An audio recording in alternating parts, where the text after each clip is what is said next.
Hello all the students of standard 3. Good morning. I hope you all are well in this pandemic coronavirus. Please stay home, stay safe, spend your quality time with your family member. You can give your quality time in your study also. Eat healthy foods. Don't go outside to play. Don't go outside to eat. Okay. I hope you all have purchased book and whatever homework I am giving you in maths and science, you are doing it in your homework copy on time because it is very important. Whenever school is going to open, I will ask all the homework. So please try to do all homework on time into your homework copy. Today I am going to teach you science, page number 44. Chapter 4 is going on. Topic is loam. Okay, I was teaching you minerals. In minerals, I already taught you sand, silt, and clay. Sand is the largest particle. Silt is the smaller than sand.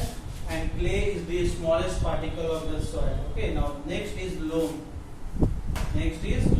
So loam is a soil that is a mixture of sand, silt, and clay. Loam is ideal for growing plants as it retains nutrients and water. Okay, so loam is very good quality of mineral. So it is a mixture of all three, mixture of sand, silt, and clay. Okay, and it is ideal for growing plants. It is ideal for growing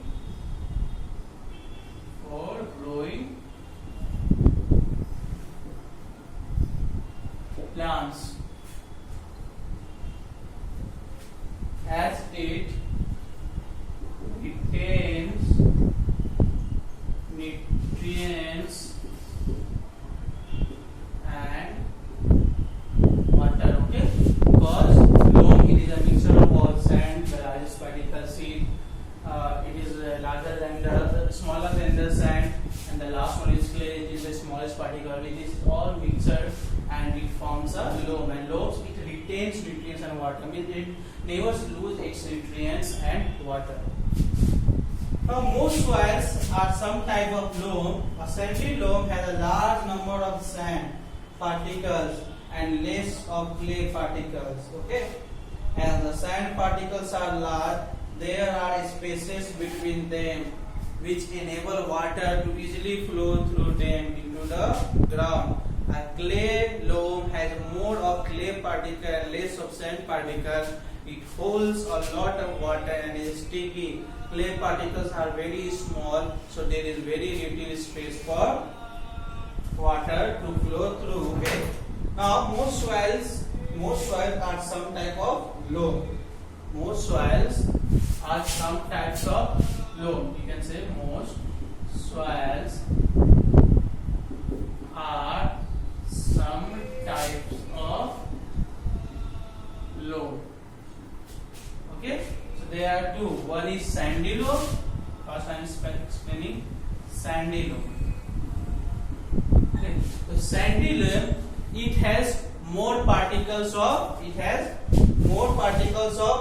sand. Okay, sandy loam it has more particles of sand and less particles of clay.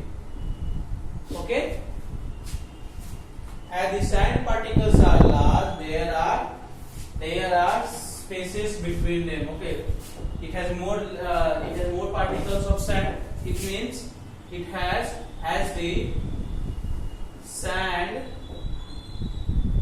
particles are large, because sand particles are, I told you that sand is the largest particle of the soil. As the sand particles are large, there are spaces between them. Okay, there are spaces between them, and it enables water to flow easily. Okay, it enables water to flow easily. particles of sand and less particles of clay. That's why as the sand particles are large in sandy loam, that's why there are spaces between them, and that's why it enables water to flow easily. Okay. Now second one is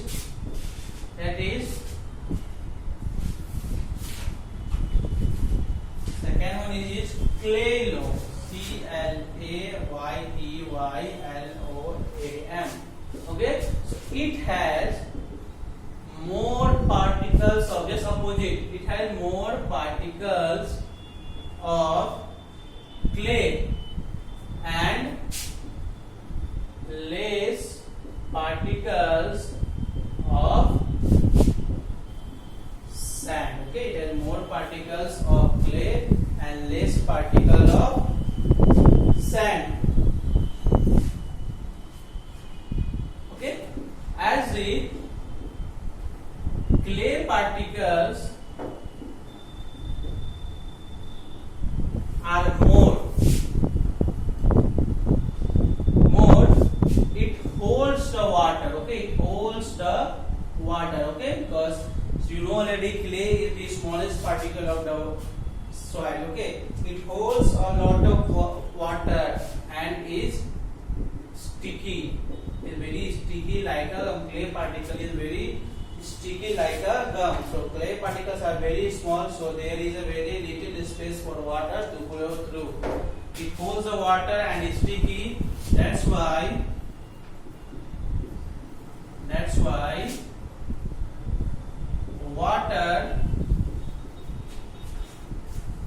water does not flow through easily. Okay, so loam, again I will explain. Loam is a mixture of sand, silt and clay. It is ideal for growing plant as it retains nutrient. Now most soils are some types of loam. So first is sandy loam. It has more particle of sand and less particle of soil. Less particle of clay. You know already that the sand particle are the largest particle. That's why there are spaces between them. That's why it's enable water to flow easily. But when we come into clay loam, it has more particles of clay and less particle of sand. So you know already clay is the smallest particle of the soil and it is very sticky. So that's why it holds the water. It does not allow water to flow through easily, pass through easily. Okay, now next topic is organic matter. Next topic is organic matter.